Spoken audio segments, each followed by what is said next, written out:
Hello students, today's lecture we will discuss about chapter number 5, genomics, proteomics and bioinformatics. Okay, in this chapter f- firstly discuss about genomics topics. Okay, मग genomics काय आहे, त्याच्यानंतर proteomics काय आहे आणि bioinformatics काय आहे. Okay, त्यामध्ये फर्स्ट बघूया genomics. What is जिनॉमिक्स. मग जिनॉमिक्स ॲक्च्युअल कन्सेप्ट काय आहे, जिनॉमिक काय आहे. The study of the structures and functions of genome is called as genomics. मग जिनोमचं काय करणं, स्ट्रक्चरली आणि फंक्शनली त्याचा स्टडी करणं, this is called as a जिनॉमिक्स.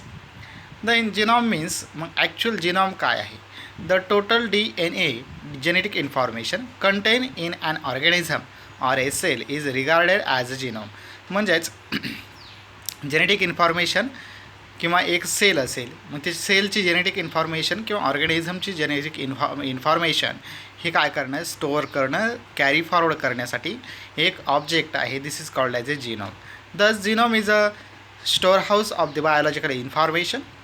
जिनोमलाच काय म्हटलेलं आहे, store house of biological information. It is the includes chromosomes in the nucleus and DNA in mitochondria and chloroplast. मग कुठं कुठं हे जिनोम आपल्याला ऑब्झर्व झालेले दिसून येतात. त्यामध्ये फर्स्ट आहे न्यूक्लियस आहे क्रोमोझोममध्ये, त्यानंतर DNA स्ट्रक्चर मायटोकॉन्ड्रियामध्ये आणि क्लोरोप्लास्टमध्ये जिनोमचं काय होतं, स्ट्रक्चर आपल्याला अवेलेबल होतं, ज्यामध्ये काय केलेलं असेल, बायोलॉजिकल इन्फॉर्मेशन जी असेल किंवा जेनेटिक इन्फॉर्मेशन ही काय केलेली असेल, स्टोअर केलेली असेल. This is called as store house of the biological information. Then genome sequencing project. मग जिनोम सिक्वेन्सिंग प्रोजेक्ट काय आहे. Projects to map and sequence all the DNA different species of organism are the called genome projects. मग DNAवरती किंवा DNA sequencing आपण त्याला म्हणतो किंवा मॅप सिक्वेन्सिंग. मग ते काय करायचं आहे, प्रत्येक स्पेसिसचा किंवा प्रत्येक ऑर्गॅनिझमचं काय असेल, सगळ्यांचं सेपरेट असेल, डिफरंट असेल आणि त्याचाच काय करणं, स्टडी करणं, ॲनालिसिस करणं. This is called as a genome sequencing project. The genome projects of many mammals, plant, insect, pathogenic microbes, etc. have been conducted by many national and international agencies to know all about their genes. मग याचं काय केलेलं आहे, national आणि international लेव्हलवरती याचे research याच्यावरती चालू आहे किंवा रिसर्च झालेला आहे. मग काय काय त्यांनी ऑब्जेक्ट यूज केलेले आहे, त्यामध्ये फर्स्ट आहे मॅमल्स त्यांनी यूज केलेले आहेत. प्लांट्सवरती सुद्धा जिनोम सिक्वेन्सिंग प्रोजेक्ट अप्लाय केलेला आहे. इन्सेक्ट्सवरती सुद्धा काय केलेलं आहे, त्याचं प्रॅक्टिकली वर्क केलेलं आहे. पॅथोजेनिक आणि मायक्रोब्स जे आहे त्यांच्यावरती सुद्धा काय केलेलं आहे, सिक्वेन्सिंग प्रोजेक्ट ॲप्लाय केलेला आहे. Then following micro organisms are already sequence completely through the genome project in a rat. Okay, मग रॅटवरती ही काय केलेली आहे, प्रोसेस केलेली असेल. मग कोणता जिनोम तिथं यूज केलेला आहे किंवा कोणत्या मायक्रो ऑर्गॅनिझमचा तिथं यूज केलेला आहे. त्यामध्ये फर्स्ट आहे हिमोफिलिस इन्फ्लुएन्स, त्यानंतर मायकोप्लाझ्मा जेनिटालियम, ओके, सॅकरोमायसिस सर्व्हिसी, मिथेनोकॉकस जॅन्सिची, सिडोमोनस, त्यानंतर ड्रॉसोफिला, अरेबियाडॉप्सिस. अशा प्रकारे हे काय मायक्रो ऑर्गॅनिझम जे आहेत, ह्या मायक्रो ऑर्गॅनिझमचा यूज करून जिनोम सिक्वेन्सिंग मेथड किंवा जिनोम सिक्वेन्सिंग प्रोजेक्ट अप्लाय केलेला आहे. Okay, then types of genomics. मग जिनॉमिक्सचे काही टाईप्स त्यांनी सांगितलेले आहेत. त्यामध्ये फर्स्ट आहे functional genomics. Functional genomics it is use to represent the gene expression and relationship of gene with gene products. Okay, मग याच्यामध्ये काय फंक्शनल जिनॉमिक्स म्हणजेच काय, ते काय करेल, ज्या जिनॉमचं जे जीन्स आपण इन्सर्ट करणार आहोत, जे जीन्स आपण काय करणार आहोत, यूज करणार आहोत, त्याचं काय करेल, तो एक्सप्रेशन करेल, म्हणजे त्याचे कॅरेक्टर्स तो मेन्शन करेल इन डॉमिनंट कंडिशन्सला. Then structural genomics it is refer to structural motifs and complete protein structures. मग स्ट्रक्चरल जिनोम्स काय करेल, प्रोटीन स्ट्रक्चर बाइंड करण्याचं किंवा रिस्ट्रक्चर करण्याचं काम करेल. Then comparative genomics it involves the study of comparative genes, functions and polygeny. मग functions and फायलोजेनी. Okay, मग फायलोजेनी म्हणजे काय, तर प्लांट ज्या आहेत त्या प्लांट्समध्ये काय करणं, त्याचा यूज करणं, दिस इज कॉल्ड ॲज ए फायलोजेनी. मग याच्यामध्ये काय कंपॅरेटिव्ह जीन्स, मग काय मग प्लांट्स अदर प्लांट्स किंवा डिफरंट प्लांट स्पेसीसचा यूज करून याच्यामध्ये काय करणं, चेंजेस करून घेणं आणि तो जिनॉमिक्स त्याच्यामध्ये एंटर करून घेणं आणि त्याचे कॅरेक्टर्स जे असतील फंक्शनल कॅरेक्टर ते त्याच्यावरती अप्लाय करतात, ते त्याच्यावरती एक्सप्रेशन करतात. Okay, this is a types of genomics. Then sub fields of genomics तेच आपण पाहत आहोत. The difference research area genomics can be as follows. मग कोणत्या कोणत्या फंक्शन्स किंवा कोणत्या कोणत्या सब फील्डमध्ये यूज केलं जातं? Structural genomics, functional genomics and comparative genomics. Then why to sequence genomics. मग जिनॉमिक्स सिक्वेन्सच का करायचे आहे? Sequencing genome has helps understand how genome as whole and how the genes work together direct the growth, development and maintenance of the entire organism. मग त्या ऑर्गॅनिझममध्ये हा gene किंवा new gene जो असेल ॲडव्हान्स जीन तो काय करायचा आहे, त्याची सिक्वेन्स चेंज करायची, तो जीन्स तिथं ॲड करून द्यायचा आहे, जेणेकरून तो काय करेल, त्या ऑर्गॅनिझमची डेव्हलपमेंट करेल, त्याची ग्रोथ करेल आणि त्याचे कॅरेक्टर्स जे असतील ते कॅरेक्टर त्याचे इम्प्रूव्ह करेल. Then the genome sequence will represent a valuable shortcut thus helping to find genes much more easily and quickly. म्हणजे काय एक सिम्पल प्रोसेस आहे, एकदम इझी प्रोसेस आहे, शॉर्टकट प्रोसेस आहे. मग ह्याच्यामुळे काय होतं आहे, लवकर त्या प्लांटची हाईट किंवा त्या प्लांटची वेल डेव्हलपमेंट होते आणि तिच्यापासून आपल्याला हाय यील्ड प्रोडक्शन मिळू शकतं. ओके, आणि तिच्या जे कॅरेक्टर्स असतील ते कॅरेक्टर इम्प्रूव्ह झालेले असतील. Then what is genomics. आता याच्यामध्ये परत आपण पाहूया की जिनॉमिक्स ॲक्च्युअल काय आहे, म्हणजे काय केलं जातं जिनॉमिक्ससाठी. Genomics is a sub disciplines of genetics devoted the. मग एक जेनेटिक्सचा एक तो काय डिसिप्लिन आहे किंवा रोल आहे.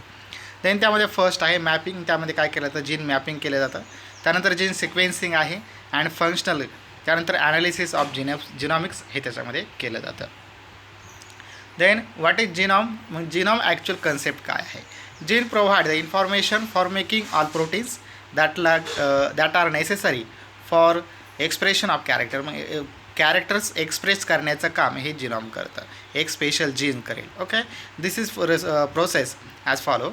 Gene is equal gene it produces protein and protein is produces characters. म्हणजे काय करेल, जीन तिचं प्रोटीन कॅरेक्टर प्रोटीन जे आहे ते तिथं डेव्हलप करेल आणि ते प्रोटीन्स काय करतील, ते कॅरेक्टर तिथे पुढं कॅरी फॉरवर्ड करतील. Characters refer to how an organism looks, its physiology, its ability to fight infections and even its behaviour. मग कोणते कोणते कॅरेक्टर तिथं ते मेन्शन करेल किंवा एक्सप्रेस करेल. ऑर्गॅनिझमचा लुक कसा आहे ते कॅरेक्टर तिथं मेन्शन करेल. फिजिओलॉजी इट्स ॲबिलिटी काय आहे ते मेन्शन करेल आणि फाईट इन्फेक्शन आणि इव्हन इट्स बिहेवियर अदर काय त्याचे बिहेवियर किंवा हॅबिटेट असतील ते सुद्धा काय करेल, ते मेन्शन करेल. फक्त कोण करतं, हे जीन.